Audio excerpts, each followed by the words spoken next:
জাতীয় নাগরিক পার্টি বাংলাদেশ এনসিপির সাথে আমরা যেই মোহনাটায় এসে মিলিত হয়েছি সেটা হলো জুলাই বিপ্লবের আকাঙ্ক্ষা।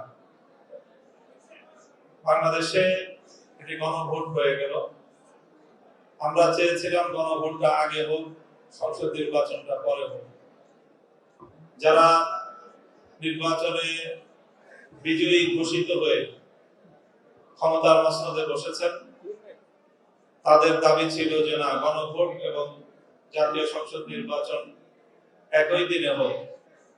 তখনই আমরা সন্দেহ করেছিলাম যে জুলাই সনদ নিয়ে এই ক্ষমতাসীন মহলের তাদের অসৎ কোনো উদ্দেশ্য থেকে থাকতে পারে। জুলাই বিপ্লবের সবচেয়ে বড় বেনিফিশিয়ারি হলো বিএনপি। ক্ষমতায় গিয়ে জুলাই সনদের ব্যাপারে, জুলাই সনদ বাস্তবায়নে তারা যে গড়িমসি করছে, আমি মনে করি এটা সুস্পষ্ট জুলাই বিপ্লবের সাথে গাদ্দারি এবং বিশ্বাসঘাতকতা। রক্তের সঙ্গে গাদ্দারি করলে তারা কোনোদিনও সফল কাম হতে পারবে না।